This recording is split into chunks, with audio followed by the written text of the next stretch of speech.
glass tube CO2s, like the one in your ohm tech back there, are continuous wave. The RF tubes in CO2 galvo lasers, fiber lasers, and UV lasers are pulsed. So that means that they're pulsing, and that's why you set a frequency on a fiber laser, but you don't set a frequency on a continuous wave like your CO2, because there is no frequency. The frequency is literally the frequency of the pulse. How frequently is that pulse firing during operation? That's what you're setting.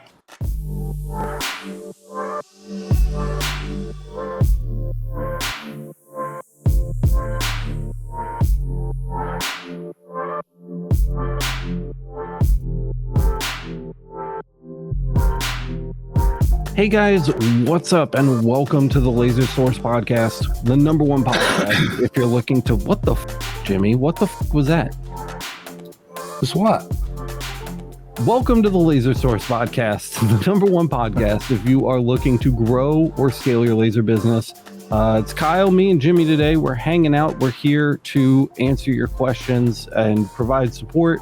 We don't have a guest lined up or anything today, but we still wanted to come on air and hang out. So we're here. If you guys have any questions, in the meantime, I am going to go pull my giant monster pile of merch out of the closet because it all finally came and I really want to show it off. So I'm going to go get it. What's up, everybody? Hey, guys and girls. We got Utah in the house. We got Snaff. We got Danny. That mom with the laser, hey, Emily. Yo, look at this. Mr. Postman. All right, so we'll start with the t-shirts. So I got the wavelength t-shirt. I got the plain Jane black Laser Everything, and this is my Cloud Ray t-shirt. I keep it in the same pile, but not actually merch. This is actually pretty rare. This is the only Laser Everything t-shirt that was printed with the white Laser Everything and the yellow logo. All of the new ones are yellow and yellow. I want to put this design back up, but it's not up right now. So white and yellow. So what you're telling me is I like that. Limited release collectible. Gotcha. Yeah. Right, exactly. We've got the vintage sports tee right there. Laser Everything, super classic. Yeah. The yellow snack shirt with the blueprint. Lasered ringer tee. Burn to learn. Yep, burn to learn. Baseball 3/4 sleeve. And then I have the inverted 3/4 sleeve with the Laser Everything print, which this is my favorite shirt, I think. I really, really like this one. Long sleeve, blue print, white snack shirt. Charcoal gray, Laser Everything classic, long sleeve. Lasered color block. That's a hoodie. We're into hoodies now. Print, blue snack. I bought another active capture shirt. Then we've got the contrast hoodie, black and gray with the burn to learn in white print, and the fleece zip up with lasered on the back. Miranda says Alex has a problem. Dude, I like them. They're like nice. And I got my white, my like plain Jane white. This is just a sweater. This is the only sweater that I got. I think it's the only sweater on the shop, but it's just a sweater. But it looks pretty chill. Oh, and I got more hats too. So I got my lasered hat. You ain't got no funky donkey hat in there. I got the Laser Everything hat that you guys have already seen. And then this one is Burn to Learn right there, which I guess I can just pop on like that. Headphones fit a little better that way anyway. So yeah, I have enough merch to last like a lifetime over here. Plus what you're wearing now. Yeah, what I really want to do is like an unboxing and actually show them like on so that people can see what they look like. But they're dope, dude. I think they're pretty sweet. So that's good quality too. Yeah, they're pretty good. The prints have been a little hit and miss, like the print quality. Like Kyle's is. Show them yours, Kyle. Mine is it looks like it actually kind of evened out a little bit, but a little bit. Just so this side's, this side's a little lower. Your boobs. Yeah, you're playing with your boobs. My boobs are down here off the screen. Come on now, I'm fat. So we're all fat, dude. This side's a little lower than this side. Yeah, and it's got kind of like it's got like a bow to it. Like mine's, I mean, I guess mine's a little bit wider at the bottom, but not really. Like that's how it's supposed to look. You can tell mine was like grabbed by the hoodie pouch at the bottom and pulled down and stretched before they ran the print. Yeah, man, I just don't know why they would do that. So anyway, so the prints can be a little hit and miss. Like I got a hoodie for Felix and I got a onesie for Coraline, and both of those were a little stretched too. But all around. I mean, for having ordered like $400 worth of merch, I threw out a bunch of clothes too, because the last time I bought clothes for myself was like 2019 or 2018, like right before we moved out to New York. So all of my clothes had like holes in them and they're all worn or like too small because I'm getting fat now too. So like seriously, dude, like I used to wear small and it was like a little baggy on me. Like I used to be like, oh man, like I have to go shop in the kids section of Target or whatever. And now I'm like wearing like a large comfortably from the merch store, which is like a medium from most places, but still that's like I've gone up like 3 sizes, which is crazy. So anyway, nothing fits. My pants still don't fit. The button in my jeans is digging into my gut right now and it is pretty uncomfortable. So I need new jeans too, but I splurged because I haven't gotten new clothes in a long time. And I figured if I'm going to get clothes, I might as well get the merch. Cause then, no matter what day it is, if I need to hop on a live stream or something, I've got it on. I'm just always wearing it. So Jay has a quick question. Yeah, what's up? Jay has a quick question. I'd like to upgrade my light burn. Do you know how many lasers light burned will operate off one computer? As many instances of light burn as your computer can handle running. Yeah, exactly. So you can just keep opening new instances over and over and over. We actually have an episode on the light burn for Galvo crash course on how to do that.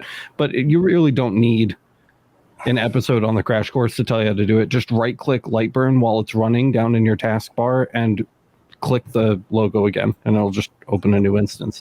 It's harder on Mac. Macs are pretty difficult to run multiple instances. You need to use the terminal. It's best to use like an online guide because there's like code you have to paste into the terminal and it's annoying. So but yeah, shortcut on that too. If you have light burn running and you have a mouse, because you're a mouse, if you center click on the mouse wheel, it'll open up another instance too. Oh really? Yeah. In Mac? No, on Windows. Oh, okay. I was gonna say, I was like, that would save people a lot of time. I'm a PC guy. I haven't used a Mac in like 15 years. I've never touched a Mac in my life. Sammy's here. What's up, Sammy? Jack says he can't wait to see me in high heels during my fashion show. I'll throw a pair on for you. Uh-huh. What should I make a new tier on the LMA, the high heel tier? It's $200 a month. No crickets tonight. They're all sleeping, thank God. It probably got pretty cold up there anyway. They're probably it's cold. It's cold. There's supposed to be a frost tonight. It's going to be a frost already. Oh my gosh. Gil's got a question. Hello guys. Thanks for all your instructions. I would like to know how can I make it like bold with the laser, the fiber laser, like bold text? Is that what you mean? Because there's a few different ways you can go about it. Like if you're writing your text in EasyCAD, there's a character window you can go into to bold the text. But I would really recommend doing it in like an outside vector editing program like Illustrator or Affinity Designer or Inkscape, because then you can just bold the text in there and export it ready to go.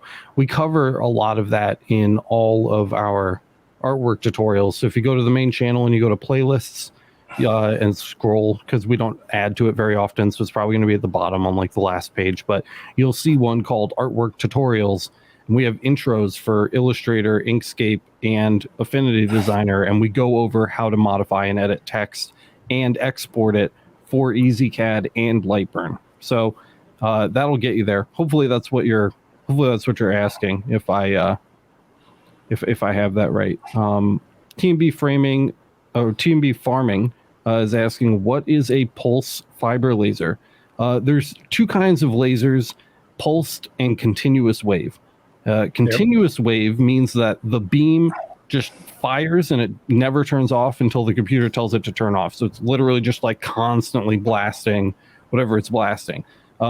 Those tend to be weaker than pulsed lasers. Pulsed lasers fire and then turn off and fire and turn off over and over and over again, like a strobe light while they're firing. And they tend to be a little stronger because what's happening is when the laser is turning off, it's actually charging up for the next pulse of power. So you get harder hits, but you get it in pulses instead of one continuous beam. Which is like a CO2, right? Glass tube CO2s, like the one in your ohm tech back there, are continuous wave. So they just fire and then they turn off.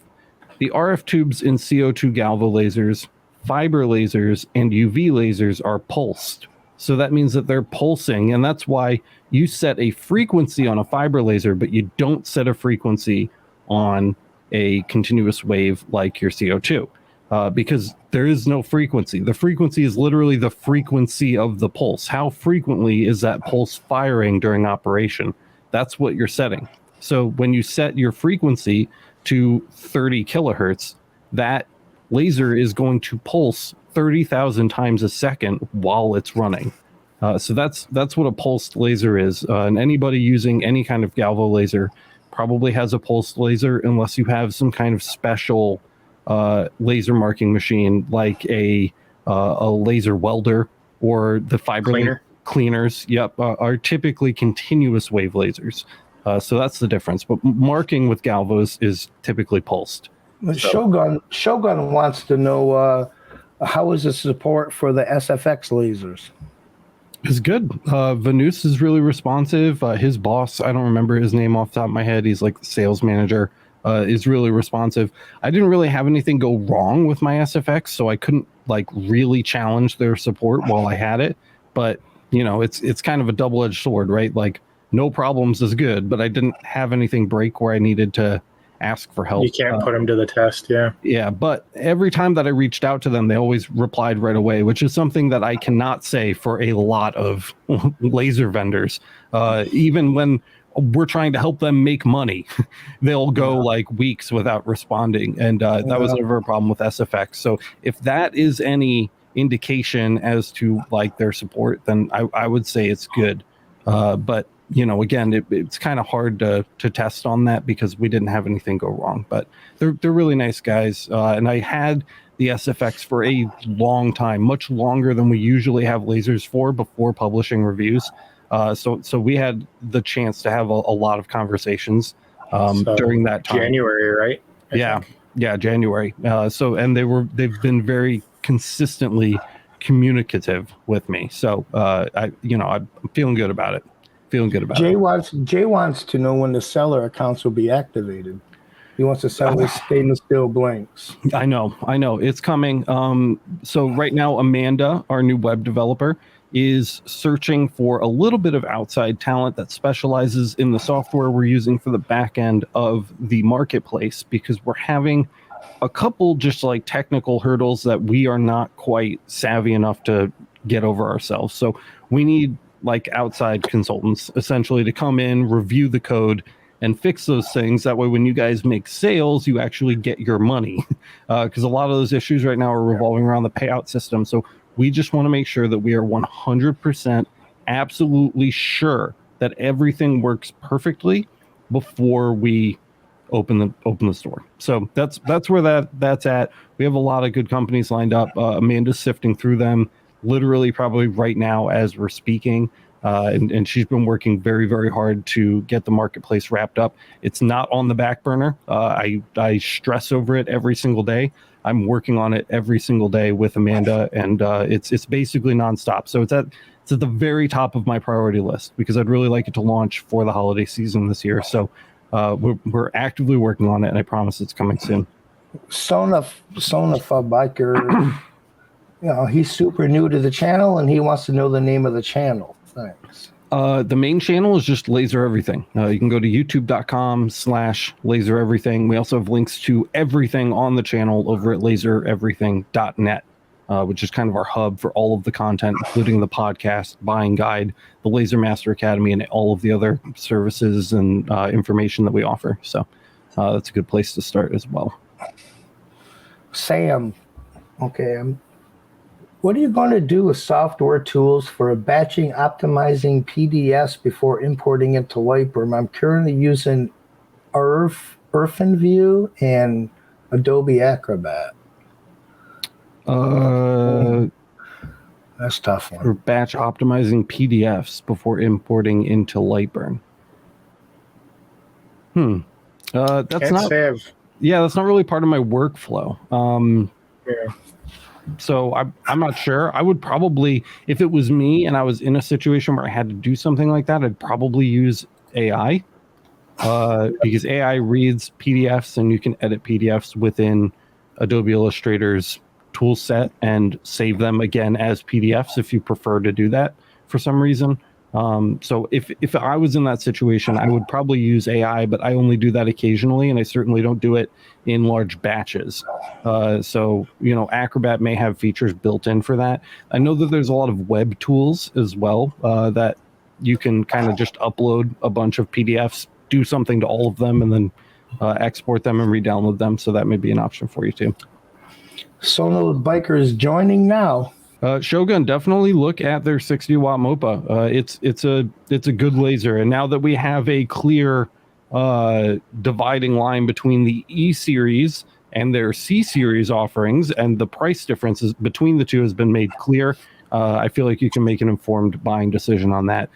Either one is a great source. If you have the extra money, get the C series, but there's nothing wrong with the E series. It's still a 60-watt MOPA, and it still kicks ass. So, a lot of people saw my follow-up to that review and they were like, oh, well, I'm not buying this laser anymore.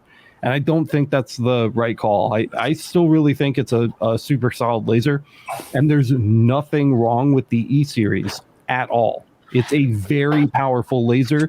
The pulse output power is still higher than the average non-MOPA laser by a lot. It's almost twice that of the LP series lasers. So like the JPT 30-watt or 50-watt LP lasers have a pulse output power of around 0.8 millijoules.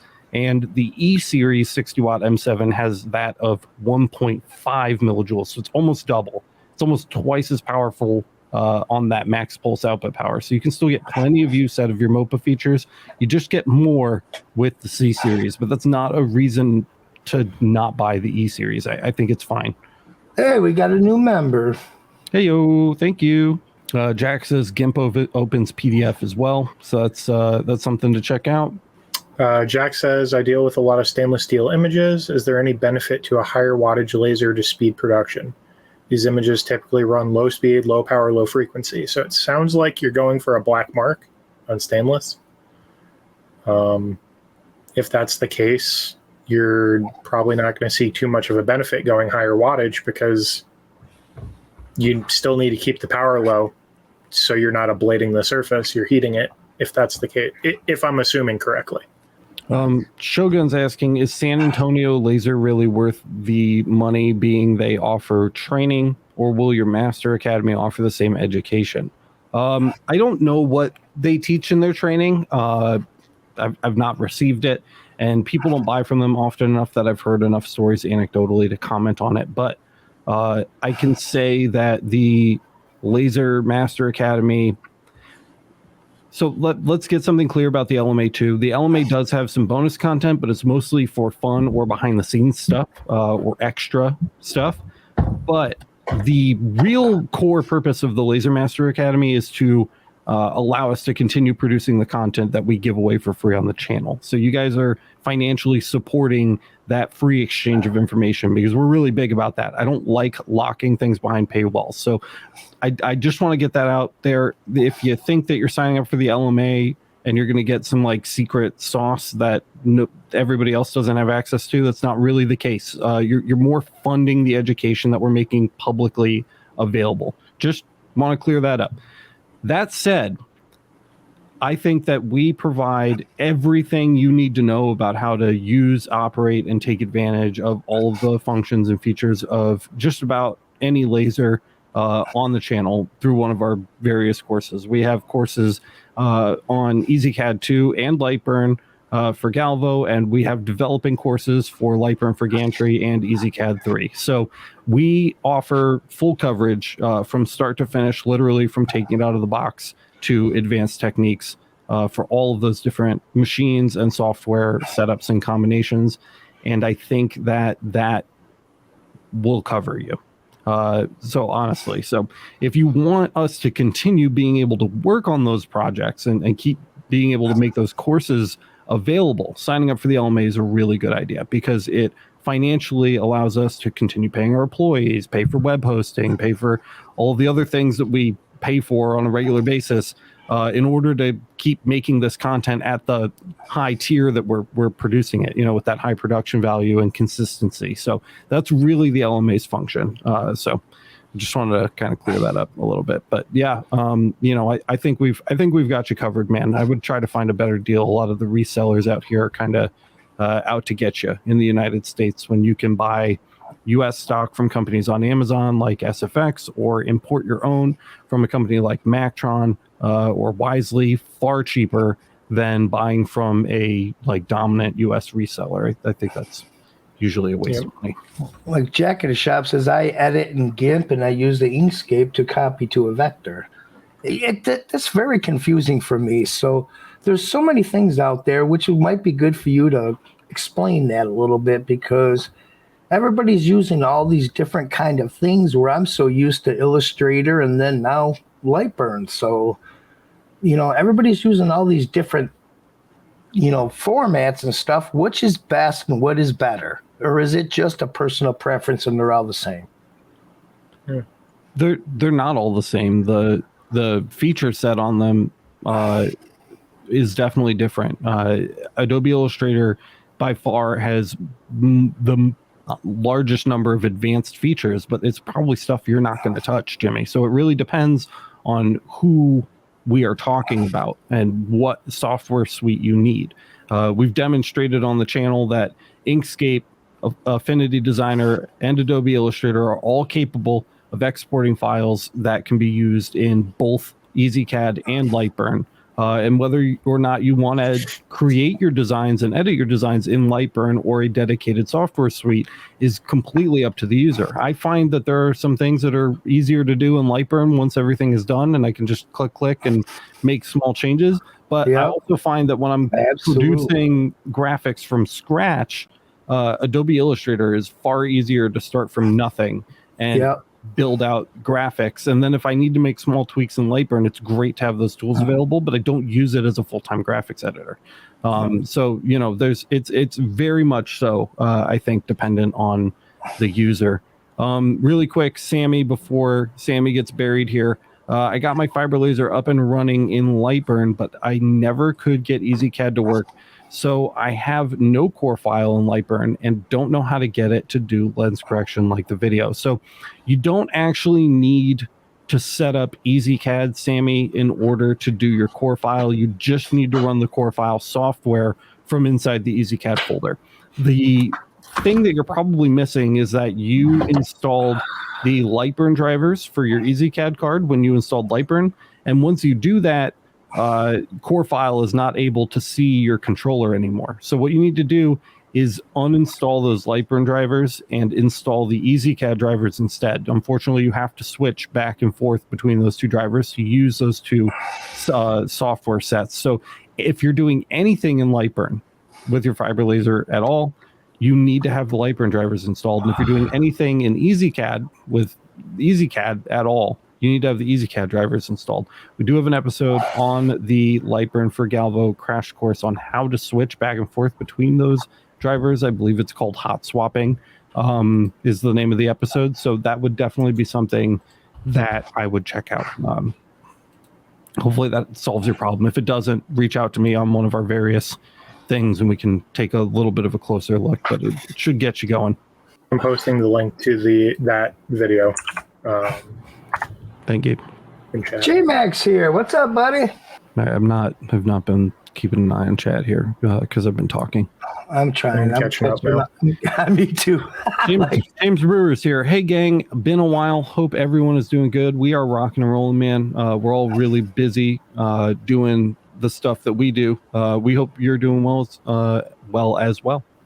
Sam, as a follow-up, my workflow is downloading the orders from an online creator in batches. Sometimes the PDF files imported into Lightburn as a solid black, but resaving it will fix it. So I would actually check out one of those online converters. So if resaving it fixes it, you can go, there's like you can just type PDF to TO PDF and literally just run it through one of those like online converters, and it'll upload them all and then download them all again as like fresh files, converting PDF to PDF, and then you can try importing them. And if that works, then whether or not it was going to import well to begin with, you just batch upload them and then batch download them again, having been resaved by the converter. And that may be the best option, actually. Jack says the trace bitmap tool is just one click away. It's totally true. And Inkscape is free. I have to say, Inkscape, I think, probably has the best tracing performance out of all of them. Illustrator included. I really like, if I did anything else in Inkscape, I would use it all the time, but I do most of my work in Adobe Illustrator. So are you kidding me? So you're telling me what now? Inkscape has the best trace function. You never told me that before. Well, you don't really need to know it because it's another piece of software and 30 more hours of my life that I'm going to have to. You heard it here first, Jimmy. Holy crap. The way you do He's stuff, killing me. you don't even trace that much anyway. You send it all to Joy.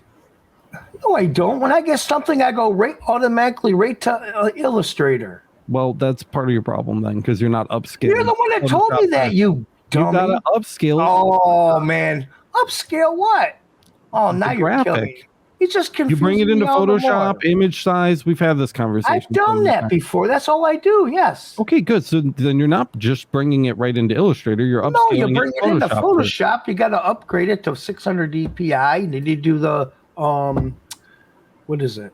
Oh, the crap, isn't it? Glad you made it through the storm, James, and hope everyone's doing well in Florida. Yeah, have we heard about Matt? Is Matt alive? Matt No, is I haven't alive. heard nothing. Okay. He doesn't have power. He doesn't have power, but he's good. All right, good. That's good. I know that that people are really struggling down there right now. So hopefully Fort Myers got it everybody's doing really okay. bad. Fort Myers got it really bad. Yeah, dude. I saw freaking TikTok, man. There's just like the craziest shit. There's a shark right in the middle, right at the end of some guy's driveway. I'm like, Jesus, really? And yeah, I thought it was fake. No, it ain't fake. It's right at the end of his driveway. I'm like, good God almighty. Kyle, let the people know about this giveaway situation that I saw you brought up in chat. Oh, yeah. So as you guys know, every lasered video also has a giveaway bundled into it. We're coming up on a month. We're just shy of a day away from being a month up on our first lasered episode that we premiered.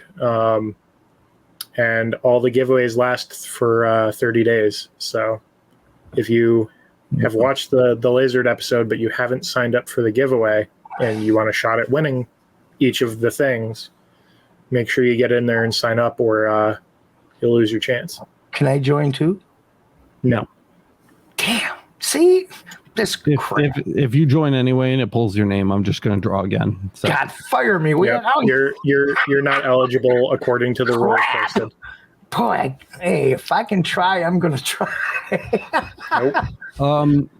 Nate is asking, did Tony ever make his coin video? I've been failing miserably. I've tried both brass and aluminum. Each one comes out feeling like 220 grit sandpaper, feeling lost on these things. I've been wanting to tackle this topic, but I've been busy with other projects. Kyle, however, I just did a coin the other night. So Kyle may be able to help resolve some of those issues for you. Tony's moved on to other projects, so I don't think that we'll be getting that, but we're definitely going to try to cover that. That's good.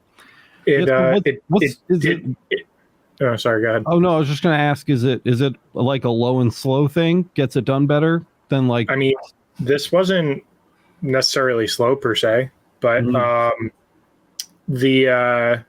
can't remember the settings I used. I shared the settings that I used right in the live stream I did. Mm-hmm. So if you go, if you get like maybe 20 or 30 minutes in after like the voting phase of what we were doing on the coin itself, because it was a viewer's choice stream. Yeah. I share the settings I used. That was an aluminum coin. So if you're working with aluminum, that will be more or less direct equivalent. My machine's a 60 watt M7 JPT laser source from Wisely, and I was using a 200 millimeter lens. So depending on what your laser and lens situation is, hopefully that gives you some level of indication. in the spring when we have more time after Christmas, I would really like to go back, like just spend like 2 or 3 days, you and me, and go back through the live streams and timestamp them. I think that would really help people. I had a couple people leave some feedback on the LMA today because I asked people why they signed up for the LMA and if they'd been here for a while, why are they still here? And a couple people actually said that they, don't like the live streams, which is fine. They're not for everybody. But the main reason that they don't like the live streams is because they find that it's hard if they're not there live to go back and extract information from them. I think timestamps would really make a big difference. Timestamps would make that much easier to so maybe after grasp info out of. After the holidays, we can just like binge timestamp things for a few days. Because I know a lot of the live streams, they just kind of go up and that's that, So I think that might make a difference for them. Another thing I could do, since the coins were brought up, I can do like a batch sample of all the different coins I've worked with, and I could do like a how I work with each type of coin video at some point in the future. Yeah, and like post processing or something. Another suggestion we got too, people want us to more religiously upload our project files once we're done so that they can use the same files and try to follow along. And I can easily do that on the new downloads page on the Laser Everything website. So we have that project files page, which is up there now, guys. So if you ever want to go dig through that, go check it out. But yeah, it would be it would be easy for us to just grab those EZDs or Lightburn files and slap them together with the artwork and the raw images that we used, like that Top Gun logo unprocessed so that they can try to process it. But if they can't, like they have the next step so that we've got kind of files from each of just something that I want to try to pay more attention to when we're producing content. Some of them are from design bundles too, but we could at least link to the page we got them from or whatever. Yeah, absolutely. We can link to that. And I think once we've made changes to those files, I think for educational use, it would be okay to drop on lasereverything.net too. Maybe not like the vector files, we can link to those, but then once we have them in our laser software and we've started making changes and, doing different cuts and layers and reasonable enough amount of differences and such. I think that's a-okay just for the sake of like learning, I think that would be a good educational use of that material. So that's something I'd really like to do. So we can think about that going forward. I'm just saying it out loud on the podcast so that people know that we're talking about it, because I do read your suggestions and I do take them to heart, and I do want to continue to improve our resources so that you guys can get more value out of them. So that's definitely something that I want to make sure that we tackle. I'm really far behind in chat still. Christopher, what's up, buddy? Christopher's here. Yeah, I know. I invited him on. This is where we're at here. I see that. I invited Chris on today, and he got home super late. You can still jump in if you want, Chris. I'll send you the link. Machine 27, my Galvo laser seems to change intensity across an image. One side will be lighter than the opposite side. Any suggestions? Yes, your Galvo head is probably not level to your bed. So a lot of people will level the machine, or a lot of people don't level anything at all. A lot of people will level the machine to ground, like they're building a house, which is not what you want to do. What you want to do is take a precise level, and take a measurement of your bed, your workspace physically, and find out where that is. You don't have to level it, just make note of where the level is falling, and then move it up to your Galvo head and loosen the screws that are holding the Galvo head to the neck, and turn your Galvo head so that its leveling matches that of the workspace. They have to be parallel. And if they're not parallel and the Galvo head is tilted off to the side, that means that the laser is closer on this side, and then as it scans across, it becomes further from the Galvo head as it gets over to this side, because your Galvo head is slightly tilted left or right. It happens all the time, especially with shipping when those machines come from overseas. The other thing too. If it's left to right, it's easy because you can just turn the galvo head left or right on the neck and problem solved. If it's forward and backwards, that's a little bit more difficult. Generally, you've got the galvo head, and then you have the neck, and then you have the galvo laser path. That's what that big box is behind the head. It's called the laser path. And there are 4 screws on the underside of the laser path. If you loosen those screws, you can shim the laser path underneath to tilt it forwards and backwards. So if you find that, you're in focus in the front, but you fall out of focus in the rear, you may want to try shimming that to level that out, along the y-axis there. So that's almost certainly your issue, though. It's a lot of people think it's dirty lenses. It's usually not dirty lenses. It's usually a leveling issue between the especially galvo if head it's a new machine and the workspace. Yeah, especially if it's a new machine. So that's where I would start on that for sure. Indelible Engraving says, that's a cool name, Indelible Engraving. If you have used a camera with light burn on a galvo fiber laser, I have, do you know if the camera calibration is specific to the overall software or specific to a machine profile? The camera calibration, to my knowledge, is specific to the device. So between devices, between lenses, etc., those calibrations should be being done from device to device, I think. But I'm not sure. I'm not 100% positive on that. That would be a better question for Lightburn support, which you can, reach out in the Discord. They're usually active on there, or you can email them. I think it's support@lightburnsoftware.com. You'll get a response in a couple days just to double check, or search their support forum because I'm sure that question's been asked before. But that's my current understanding of it. I may be wrong, though. Everybody's LOLing, but it happened so far after now that I don't remember what we said. That was, it's Jimmy yelling at me. It was, yeah. I always yell at him. He always yells at me. We're good. Here's a good one. Shut up, Jimmy. You got it. Charles Hepburn says, do you know if there is a cheaper product than Brilliance that will get the same result? Brilliance Laser Inks is a chemical catalyst that you use to get black chemical marking on metals with lasers that can't traditionally mark them. So a great example is the CO2, right? You spray the Brilliance on a piece of steel or aluminum, you put it in the CO2 heats up the Brilliance, doesn't engrave the Brilliance, it heats it up to the point where a chemical reaction takes place and that Brilliance turns black and bonds to the surface. Just so that people know what that is. Trouble with that. I still have trouble with that. So. The answer to your question, Charles, if there's a cheaper product than Brilliance that will get the same result, is no. Not ready to go in a aerosolized can. Brilliance is the cheapest of the 3 that I know of. There's Ceramark, which is the most expensive one by a long shot. And then there's LBT, which is laser bond technology, I believe, or something laser bond technology, LBT. LBT is really good. It's a hell of a lot cheaper than Ceramark, but it's still more expensive than Brilliance Laser Inks, which is the cheapest option out of those 3. There are some like homebrew recipes that I don't know off the top of my head. Hacky ways. Dry Molly Lube is one of them, but that's like a results may vary situation. That's and like also can be a mess. Yeah. Yeah, I mean, if you want to clean up a mess afterwards, that's the way to go. The nice thing about Brilliance Laser Inks is you spray it on, you mark it, and you run it under some cool water, and it's off. It's gone. I just bill the customers. I just bill the customers for the Brilliance. I savor this can. I savor it. Yeah.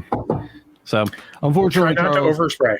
Just get it where you need it. Yeah, right. Yeah. Try not to overspray. Don't do multiple coats. It doesn't need multiple coats. I see when people use Brilliance, they spray it until it's like a thick, like paint coat. You don't need to do that.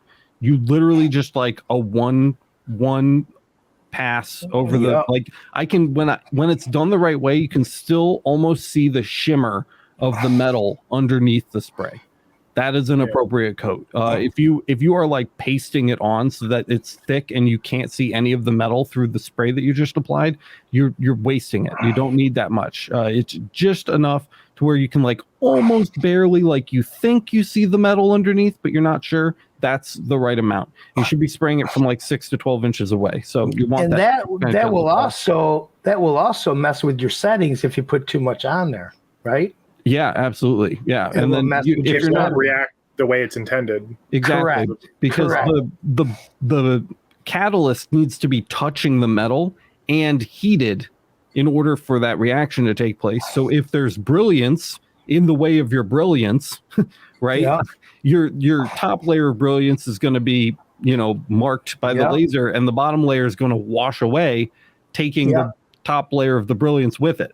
So too much, absolutely can interfere with your settings. So that's what I was doing wrong. Yeah.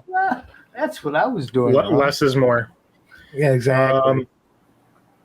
Sammy says he did watch the video, had EasyCAD set up and installed. It showed in the device manager, but he said someone speculated it might have been because he had EasyCAD Lite. Whether you have EasyCAD or EasyCAD Lite it shouldn't affect. So as long as the driver is functioning with your board and you're launching core file, that it shouldn't matter what version of EasyCAD or the control board you have. Yeah. And if core file.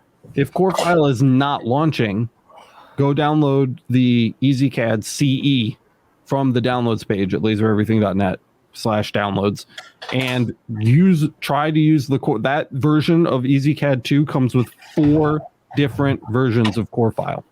4 different versions that you can try. There's core file 2, like enumerated, which is just a different version of core file 2, and then like a core file 2 light and like a core file 2 advanced. They all do the same thing. They all operate the exact same way, but some people on some machines for some reason can use some of them and not others. So we included all of them in that download. So go check that download out if you're still having problems and you can't launch core file. And core file, of course, your machine has to be on and plugged in as well, because it's just like you're launching EasyCAD. So if you don't have your machine on and plugged into the computer when launching core file is going to refuse to launch. You can't open that without the laser on like you can Lightburn. So make sure that you're doing that as well. Yep. Nate said, great things. Listen to the entire thing while I was in the semi. I'll check it out again. He has a 50-watt cloud ray. Which one was that? He was asking about the coins with Tony. So if you have a 200 millimeter lens and you have a 50-watt a 50-watt fiber, basically you're just going to proportionately drop down the power by that percent. Mm-hmm. So 1/6, and it'll get you into the ballpark. Not that I should be derailing the conversation again, but another thing that I saw was that people still want help with getting conversions done for their libraries. So another thing I would like to sit and do with you at some point, Kyle, and I'm just kind of saying this out loud during the podcast for posterity, but I would really like to just sit and just mass export library files for like a day. You can do that. Like literally like an 8-hour day. Yeah, like every combo we can think of. Every combo we can think of. And then just include them all. What's it going to end up being? Like a 10 megabyte download, with all those conversions? It's not going to be big. It'll save some headaches in the long run. It will. And I think most of the libraries are at the point where we're not going to be adding to them every day. So, at least not the fiber one. The biggest problem with pre-converting those libraries was that we were updating them all the time, especially the fiber one. In fact, I'm mostly talking about the fiber one right now. But to be fair, that's the most used.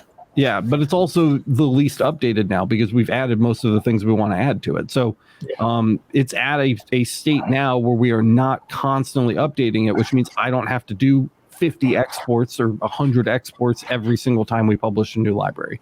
So I think we're there. I think we can just sit down one day, make sure that we've got everything in there we want in there, and then mass export just like a ton of different combos and date it and just throw it up, and then people that don't want to convert, don't know how to convert, can't figure out how to convert, there will be an Non-issue. option Yeah. for them at least, right? Even if it becomes like deprecated after a while, we can still include it, and it's just, this one's a little out of date, but you don't have to convert it. And I think that would be we could do that like once a year or something, and like try to help those people.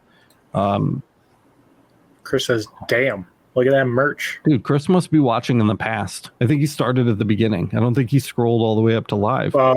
Jimmy's got the hat. You got the hat and the shirt, and I got. He's talking about the stuff we're actually wearing right now. Repping. We're repping. Oh, You're yeah. supposed to tell me what merch you want, dude, so I can send you some merch, some funky dunky merch. Love's here. Sorry. Yeah, it's all right. We're both trying to do it at the same time. I should just let you do it. I should stop touching. Love says, hi, Love. Good to see you. I presently have the Glowforge Pro, but have a Mirror 7 due in November. Congratulations. That is a big, significant upgrade. What do you recommend I use for a program? Lightburn? I presently use Silhouette Business Edition with my Mac. I don't even think that will work. No, Lightburn. Lightburn. Just use Lightburn. Your Mirror 7 comes with a Ruida controller, so you have two options for software. RDWorks, don't do RDWorks, and Lightburn. I don't even think she can do that on her Mac, can she? RDWorks is RDWorks Windows only. To be determined. TBD, Use Lightburn anyway. Use Lightburn anyway. It's irrelevant because RDWorks is rough around the edges. It's not easy CAD rough, but it's rough. So Lightburn's the way to go for that. It's a functional base software, but it's not pretty. Yeah. Jack says his Galvo head was not straight or level. I guess they knew who they were sending it to. Yeah, definitely something you guys want to be checking. We should probably have an episode on that. We cover it very briefly in the episode where we swap the Galvo head on the CO2 Galvo. But that's the only time that I bring it up, and it probably deserves its own episode. So we'll add that to the list. Snaff says, I always used EasyCAD 2, switched to Lightburn, and it has been a joy compared to EasyCAD 2. We are all with you on that one. Hell yeah. The Louisiana hobby guy himself, Mr. Rich. Q&As are wonderful content. If they help you, throw them a tip. Thank you, Rich. Thank you so much, Rich. Great to have you by. Always nice to see that smiling face pop up in live chat. I love it, man. Thank you. And Love says, don't forget to smash the like button.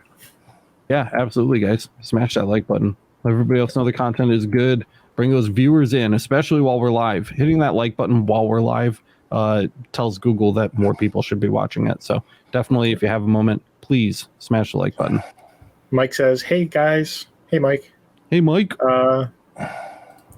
Robert says, I had a weird experience. I had a 74 by 74 work area lens. I was down by deep engraving on 1/8-inch stainless steel. The letters were all within the field to engrave. But on the left side, it was more aggressive than on the right. Any ideas? So same thing we mentioned before, or more so Alex mentioned before, where it's entirely possible that your fiber head is not parallel to your work area. Mm-hmm. And we say level, but it's not like true level. It's level to the same degree that your work bed is for your head. So make sure they're parallel. You don't want, you don't want them like, this or this or this. You want them parallel. So make sure if they're off, if they're not level with ground, make sure they're both not level with the ground by the same amount. It's not circle track racing. You don't want the left side of your car to be like 6 inches lower than your right. So that's true. Flat to each other. Flat. And Snap says, Robert, did you clean your optics? That's another thing to check. But honestly, if it's a new-ish laser, in all likelihood, if you haven't checked if they're out of level with each other. We get this question a lot. And it's 99.999% of the time it's a leveling issue, not a lens issue. And he does say later on if it's level and clean. The only other thing. If it's level and clean, the next things that I would check are probably the Galvo mirrors, which you can look at by framing something and taking the lens off completely, and like actually looking at those mirrors. Framing, not marking, framing. Wear your glasses anyway. safety glasses anyway, but you can see the mirrors moving and see if they're moving in time or not just by lighting up like a little circle or something. And usually it's pretty visually obvious if there's an issue with them. It's going to be a big apparent issue. You're not hunting for small details on that. And the other thing, which I would probably do first, is check your galvo head power supply. Typically 15 volts. You can use any multimeter, and we have a full episode on power supply testing on the main channel. So you guys will want to check that out too. We've seen a lot of freakish issues with galvo heads lately that turn out to be the 15 volt power supply powering them. The second you put a load on that power supply, the power just takes a dump. Your voltage just takes a dump, and it causes some funky, weird errors. For some people, it's like a minute or two into engraving after the caps heat up. Yeah. The voltage starts to dip. That then you start getting crazy lines in your engraving. That's another thing that happens too. Yeah. So. I'm gonna see if Jimmy's sound issue is over. Okay. Say something, Jimmy. I'm good. All right. You weren't. Okay. You weren't good. We had to mute you. The compressor kicked on. Oh, it was loud, dude. Okay. I'm sorry. This mic picks it up, though. I'm sorry. I'm like, holy crap. Can you hear that? Because before Love says, such a great stream with the coin. It sure is special. Thank you, Love. That was a good stream, man. A lot of great questions, appropriate tangents that led to good learning. Snap says, swapping between EasyCAD 2 and Lightburn. Keep restore points for both. Swap between them. Yes. One thing I recommend to everyone that asks about getting set up, keep a copy of this, like the software or the setups that you're using, completely separate from your computer. Just upload them to Google Drive, throw them in a zip folder, something. Dropbox, anything. Yeah, and just have a physical copy somewhere separate from your computer. So if you get a virus, something happens to your computer, the drive dies, whatever, you have another copy and you can get up and running quickly. I mean, on Lightburn too, you can export your libraries and device profiles. So you can you don't even need to like hunt for weird installation folders on Lightburn. You can literally just export all of that data. Almost every menu in Lightburn has an export menu that you can click. Your libraries are already separate files, so you can just copy wherever. Keep all of your libraries and everything in one spot and copy everything into a zip folder and slap it on a flash drive or something. Absolutely.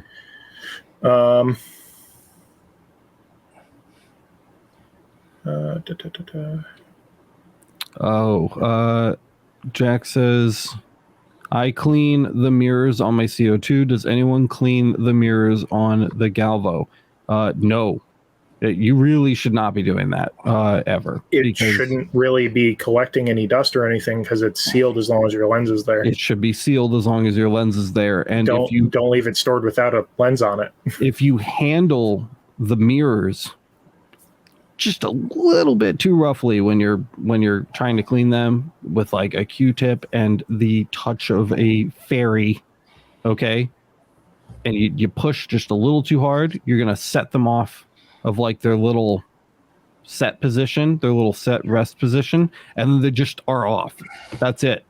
You can't get them set back. It's very, very sensitive equipment in there. You really should not be touching them under any circumstances.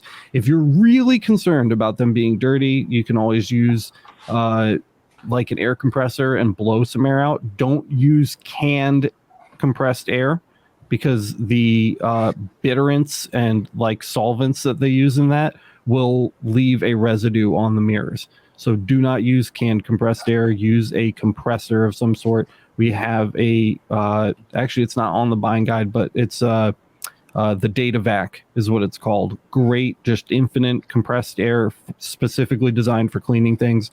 If you're going to do anything, do that. Keep solvents, keep chemical cleaners, literally any kind of liquid, just all that. Just don't touch them. Just don't touch anything inside the Galvo head. You should really leave it alone. And your lenses should be on your laser all the time because they're protecting those mirrors. Swapping a lens that has been busted, damaged, scratched, made permanently dirty somehow is a $70 investment. And replacing your Galvo head is $300 to $400 to $500. So Or if you're one of the sad souls who has a 3D laser head, it's more. Then you're effed. Yeah. I've had the same lenses just sitting on my fiber laser without a lens cap or anything. The lenses aren't as sensitive as everybody makes them out to be. They're pretty chunky boys. Hardy. It's like hardy, thick, like, glass. So I've had them just sitting out without a lens cap for years now. They've just been sitting there and they work fine and don't have a speck of dust or scratch on them anywhere. So sacrifice the lens before sacrificing the galvo to like try to protect the lens. The lens isn't worth protecting. It's the galvo head and its internal components that you want to protect. Yep. Chris says he's live. Give me that funky donkey. I don't know if that means he wants in or not. I don't know if that. I'll send him the invite code just in case. I'm live. It'd be nice to catch up with Chris. He just sent me a huge list of Laser Everything merch that he wants. Oh, dude, I forgot. I uploaded that Mactron shirt to the shop. I have to place another merch order now. Dude, have you seen? I showed you the Splatter Mactron shirt, right? Yeah, dude, it's pretty. It's so sick. Yeah, it's really cool. He said goodnight, so I don't know if he's still around. Did he say goodnight? He said, give me that funky donkey. Yeah, and he said goodnight. Greg says, appreciate your working. LMA has me jogging and I'm learning more all the time. Thanks, man. Dope. Love to hear it. It's our favorite thing to hear. It would have to be massively unlevel to make a difference, though. It doesn't have to be. A couple of degrees can make an enormous difference, because when you're articulating versus a flat plane like this, you're going to have infinitely more space here versus the angle that you're rotating. Yeah. And it makes a big difference. The lens that you're using too makes a massive difference. If you're on a 300 millimeter lens and that's all you've ever used, you might not notice a degree or two. But if you're on a 70 or a 110, it could make all the difference in the world. Even a 150, I mean, or whatever. With my UV, I only have a focal range of like 1 to 1.5 millimeters. So if I'm cockeyed by a half a degree, the edges of my workspace are absolutely going to be entirely different from each other. More absorbent material too. Yeah, you're far less likely to notice on something than aluminum, than something like copper, right? Where your reflectivity rate is way higher. But hey, guys, look, we snagged a big fish here. Chris, hello. Hey, man, what's going on? What's up? How's life treating you? Busy. It's a busy week. You doing some more rotary tonight? Maybe. I got home pretty late and I don't really have anything fun to engrave in mind, but we could knock out that timing, dude. We could. Chris's timing needs attention on his EM Smart. But we spent like 4 hours last night nailing down a powder coat removal setting for him to use with his rotary, which is cool. We haven't really gotten into project mark cylinder correction stuff yet, but it's clean, dude. It's that. You got that bottle around, dude? Yeah, I mean, you're on my phone because I wasn't prepared for this, but yeah, it's all right.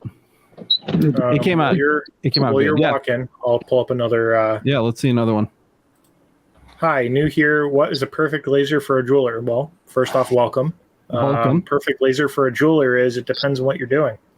Yeah, material, big time, is a big material question. If you're just doing rings, like on a rotary, you could probably get away with a 30 watt and a 70 millimeter lens. Kind of just depends. If you're going to be cutting silver and gold, you're probably going to want a 50 or a 60 watt. Copper too, big time. I didn't even think about copper, but yeah, if you do anything with copper, you're going to want a little bit more power, especially if you're trying to cut it or do anything like that. Yeah, for sure. He says for cutting nameplates and engraving jewelry. So, dude, yeah, 60-watt M7 for sure. You get that high power, high pulse output power while you're at higher frequencies for cutting, and it's going to go a lot faster. It'll be a lot more economical with something like that. That kind of setup. If you want some reliable, brands to check out, do some pricing, see what works, for you in terms of your budget. Check out our buying guide. Go down in the description, you'll see it. Mm-hmm. There's a couple options there, and they even have a couple of different models. So it just kind of depends on what you need. Yeah. Any luck, Chris? Yeah. It's right here. Oh yeah, nice. Just the many pumpkins that we worked through. But you can see the shimmer of the steel, though. It's not, we can't see the grain, obviously, but I can see the shimmer. We definitely went from engraving it completely to, like a nice just removal of the paint. Just removing that paint. Yeah, for sure. That's cool, man. That's cool. Yeah, Chris bidded on a Yeti, his first Yeti. Yep. And luckily it was for like a good friend of his, so he didn't have to replace it. Chris said he was really nice about it, but we all bite the first Yeti. So I mean, I was doing it without the rotary tool, and I didn't use the surface curvature adjustment that Lightburn has in it. He was projecting without using cylinder correction, but I mean, I wasn't trying to engrave anything too wide. So I mean, you saw my Overwatch engraving that was on the cup, and that was done. Yeah, and that looked great. That was also done without it. So I mean, it definitely didn't warp too much, but I definitely could have done a better job for sure. I mean, all of us every day. It's all good, man. It was a good effort, and we spent some time and knocked it out yesterday. I was stoked about it. Yeah. I mean, I kind of went around today and I was like, anybody got any cups they want anything on? Because I got the rotary set up and I don't want to take it apart without doing anything else. For sure. So, yeah. Cool.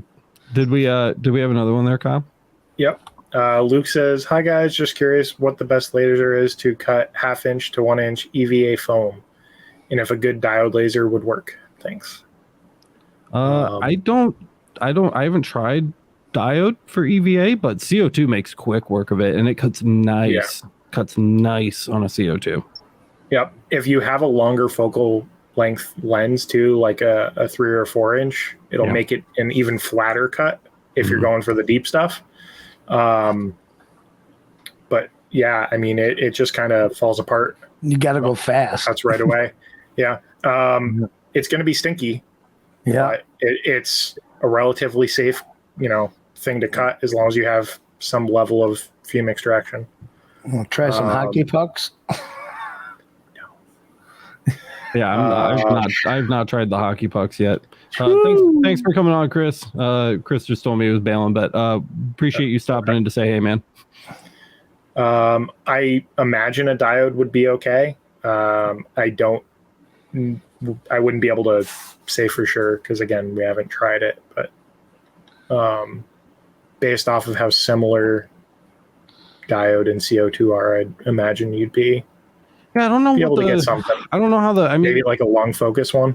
They're similar with like how they interact with organics, but they're fairly far apart like wavelength wise. So it would be interesting. It'd be an experiment. I wouldn't try it with a short focus one because honestly, the beam is going to diverge so much. Yeah, because it comes out like an hourglass shape, like we were explaining before. So a long focus has a really tight X shape, right? Mm-hmm. So you get that long stretch where it's in focus. The shorter the focus you get, the smaller of a dot you're going to get, but the quicker it's going to come out of focus, and you're going to end up with crazy mess. melting, and it's going to be a mess. Mm-hmm. So I wouldn't try it without having a long focus module on it. Yeah. JMax says bedtime. Night, guys. Night, JMac. See ya. Chris says night. Snaf donated $10. Says keep up the good job, guys. Thanks, Snaf. Will do, Snaf. Thank you so much for the super chat. We appreciate it. R. Nelson says, does anyone laser engrave challenge coins? I've tried a couple, and just time-wise, it doesn't seem cost-effective. I did one, what was it, last week? I did a Top Gun coin. You can make them worth your time. It just depends on what you're doing and how you want to do it. Yeah, we talked about this a little bit on last week's podcast Q&A too. You know, you gotta charge for it. Where you gotta make some compromises, whether that's depth or finish or, you know, fit or whatever. It's definitely certainly on the more challenging end of things to make profitable, right? But so if it's depth, is depth the more depth, the less better finish you're gonna get, or is that they're not together? Yeah, it's the speed that you acquire that depth. You can go really deep, really fast with a powerful laser, but it's going to be covered in slag and it's going to have rough, hard edges. If you take 4, 5, 6 times longer to achieve that same depth with a lower power and a higher speed, you will get a cleaner finish when it's done. So can you zap it really hard, fast with 5 passes and then back her down and then level everything off? Or that's up for debate. You gotta kind of testing. Yeah, testing, man. The other thing you can do is you can do the bulk of the work on the laser, and instead of doing the finishing work on the laser, like some people say they want to polish stuff on the laser, which is technically not possible by definition, but conversation for another time. You can do the finishing work, for example, in a like a rotary tumbler with polishing media. Oh, whatever. Dude, I want a tumbler so bad. I want one. That's what I was gonna talk to you about for that coin episode we do in like a couple of months or whatever. I really want one. Yeah. Anyways, so there are ways to make it more time effective, and a polishing tumbler like that would be a way of removing the manual labor of lasering it and save you time, because you can throw it in the tumbler and walk away, because that's not something you have to babysit. Yeah. And that's going to be a couple hours. You can throw it in, set a timer on it, and Jimmy, it's basically just a big washing machine you fill with fucking rocks. Wow. And then the rocks hit the thing over and over and over again. Yeah, rocks. No, my buddy does a lot with brass for his shell casings. Yeah, it works great on softer metals too. You'll have more difficulty with brass coins. Things like titanium are going to put up a little bit more of a fight, and you need more expensive media for that. But it's a great general use thing. Steel, aluminum, brass, copper are all going to do great with a tumbler. And that's what I'm going to do after the podcast tonight. I think I'm going to go on Amazon and buy a tumbler. Probably shouldn't, but that's where we're at. That's on one of my shopping lists too. Yeah. Snap says, question for you guys on rotary ring engraving. I tried engraving a ring. It essentially reflected off. Couldn't find a good angle for it to engrave. You want the shallowest angle you can, especially if you're engraving the inside of the ring. You obviously need some angle to get it to hit the inside of the ring, but if you have it cocked way sideways, it's going to not want to skirt by. So the way we do it in the ring rotary video is I'll actually start with a red box the width of the ring, like the height of the ring, I suppose, if you were to lay it flat on a table. I start with a red box that tall, and then I light the box and I just tilt the ring until I can see the entire box on the inside. The second that top edge of the box becomes visible and is no longer clipping that top edge, that's the maximum angle of rotation that I do. If you are still finding that it's like defocusing halfway down it or something like that, it may be time to try either a larger lens or a smaller lens. A larger lens, if you're doing a highly reflective material, and it's just you're not getting the power density needed to mark the inside of the ring, or a smaller lens if you needed more power density because you're reflecting, or a larger lens If still, even though you've rotated the ring to the bare minimum angle to see that red box and you're not getting a mark, it may be because your depth of field is just not sufficient. In which case you would want a slightly larger lens. Try the next size up. If you're on a 110, move to a 150 and see if that added depth of field will help you. But that said, for the most part, even on the smallest lenses, depth of field should generally not be an issue because it's such a, I mean, that angle, the depth that adds is so minimal. I could only really imagine that that's an issue for people on UV lasers or if you're using like a 70 millimeter lens. Even the 110, which I use regularly to mark the inside of rings, performs well in that aspect. So it might be a material issue. If you're trying to do like something like copper where it's just it's so resilient to being laser engraved, and you have something like a 30 watt, try going down to like a 70 millimeter lens or something. Like you just need more power density and you're gonna have to pound it. Slow that speed down, tighten that line distance way up. Love sent in $9.99. Thank you, Love. Appreciate you. Joven says, let's see that tumbler. Oh yeah, he showed it. It looked good. Luke also sent in $10. Damn, thank you guys. Thank you guys so much. He asked the EVA question again, but then said something like a Niji 3 Max, for example. I like diode for large working area. I actually have a Niji Max that I need to review. So yeah, that exact machine. Maybe I can get my hands on like a small piece of EVA. I don't have like any. 1/8 inch. Something. I could even stack it to see what like a 1 inch would be like or something. But I'll see what I can find. It's gonna go well. that's the next diode coming up for review after the one that I'm working on editing. Yeah, that's gonna be dope. So I'll see what I can find. Stay tuned. We'll see. No promises though. Snap says an ammo casing tumbler would be a small investment. True story. Yes, it is. Jack says rock tumbler. Yeah, he says you have a rotary. Build a rock tumbler. Like use the rotary tool to actually. Yeah, that's a bit much. I think I'll probably just buy one. But it's that would be an interesting video. Yeah, it would. Somebody do that. Snap says he was using a Raycus 30 watt at about 25 frequency 150 lens. So a 30 watt is going to have a hard time with copper, and a 150 lens might be a little big for you. Yeah, absolutely. I can just from experience, I can tell you already that that combo is not going to be effective for copper. So a 110 at the minimum, and even my 110 with 30 watts struggled with copper. I did it. We got away with it, but it struggled. The other thing, I'm not sure if you are doing this or not, Snap, but tighten up your line distance. 0.002 to 0.005 millimeters on your line distance, which gives that laser lots of time in one area before moving on to really get it hot to aid in that ablation. It makes a huge, huge difference. Yeah, that's a whole decimal place smaller than what you would work with on like stainless steel, for example. Yeah. But yeah, 100%.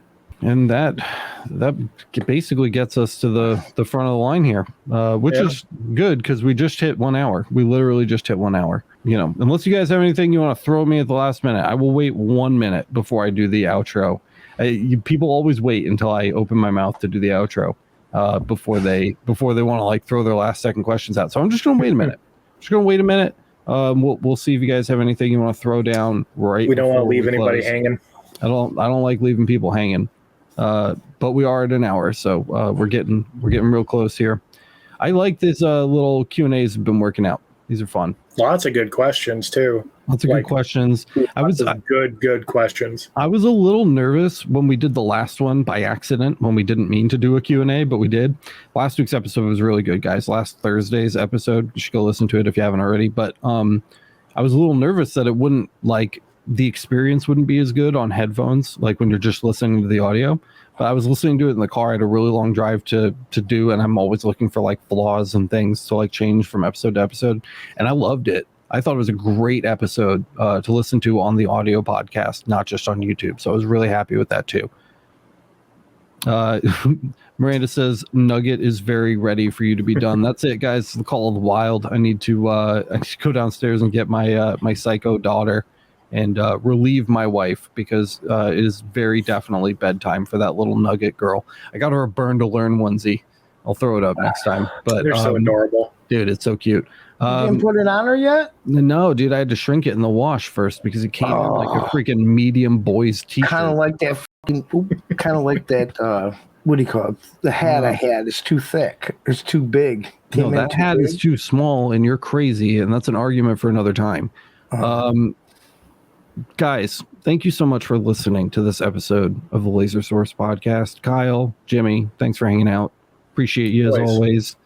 Appreciate you having you guys around, and special thanks to Chris for popping in momentarily to show off that beautiful mane and his gorgeous tumbler. Celebrity appearance. We love you, bro. And LA Hobby Guy, great stream, more Q&As. You got it, dude. Thank you so much Absolutely. for the additional super chat there. Always makes a difference, makes us feel appreciated and loved. So we appreciate you, man. But yeah, thank you guys so much for listening to the Laser Source podcast. If you guys got value out of this episode, if you're watching on YouTube, don't forget to smash the like button. Let everybody else know the content was good. And don't forget to subscribe and hit the notification bell so that you get notified the next time we upload a new episode of the podcast. If you're listening to this and you're on Apple Podcasts, please rate and review.